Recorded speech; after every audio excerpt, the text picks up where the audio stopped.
Hi everyone, আসসালামু আলাইকুম। আশা করি সবাই ভালো আছেন। চলুন আজকে একটা গল্প বলা যাক। গল্পের নাম হলো ফিরে এলো সাদা পরী। সুনীল আকাশ, নীলপরী আকাশে উঠতে উঠতে ভাবলো নীল আকাশে আমাকে ঠিক মানাচ্ছে না, আমি সাদা পরী হব। নীলপরী মন খারাপ করে রানীমার কাছে গেল, হাত জোর করে বলল, রানীমা আপনি আমাকে সাদা পরী বানিয়ে দিন। রানীমা বললেন, আমি পরীদের ইচ্ছে পূরণ করি, তার মানে এই নয় সব ইচ্ছে পূরণ করব। তোমাকে সঠিক যুক্তি দিতে হবে, কেন তুমি সাদা পরী হতে চাও। নীলপরী বলল, আমি পরী রাজ্যে একটাও সাদা পরী নেই, তাছাড়া নীল আকাশে আমাকে ঠিক মানাচ্ছে না, সেজন্য আমি সাদা পরী হতে চাই।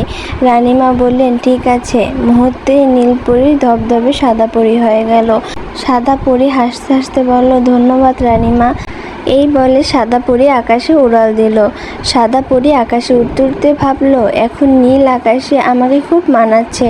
সাদা মেঘেরা সাদা পরীকে বলল, বাহ তোমাকে খুব সুন্দর লাগছে।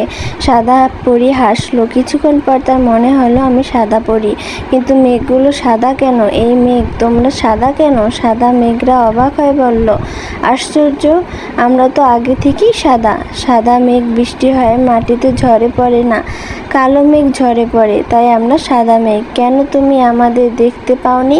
সাদা পরী বলল, আকাশে ওড়ার সময় এতই মগ্ন ছিলাম তোমাদের খেয়ালই করিনি।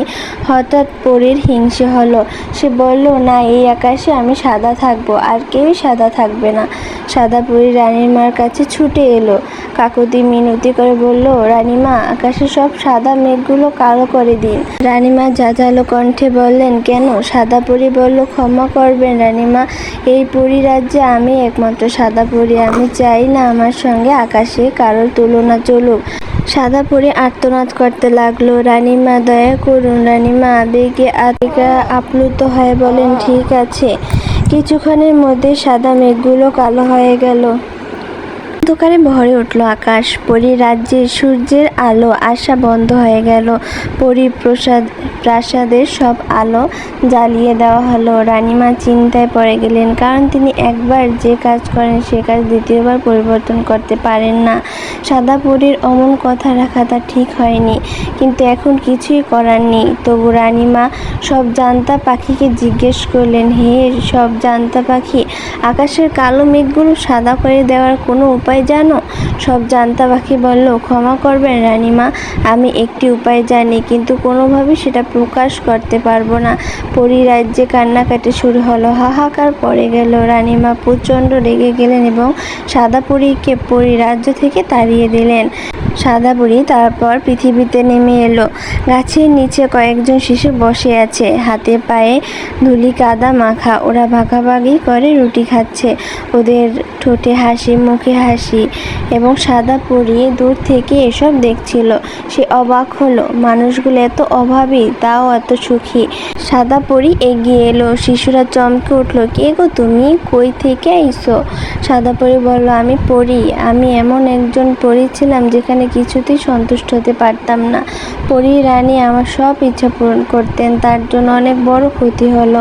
রানী আমাকে রাজ্য থেকে তাড়িয়ে দিলেন। শিশুরা দুঃখ প্রকাশ করে বলল, আহ পরী, কষ্ট পেও না, আমরাও ফুল বিক্রি করি, কোনো দিন খাইতে পাই না, কোনো দিন পাই।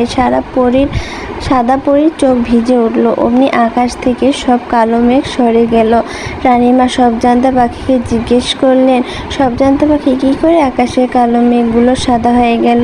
সব জান্তা পাখি বলল, সাদা পরী অনুশোচন ভুগছে, তার চোখে অনুশোচনের অশ্রু ঝরছে। সবাই হাসি আনন্দে সাদা পরীকে রাজ্যে ফিরিয়ে আনলো।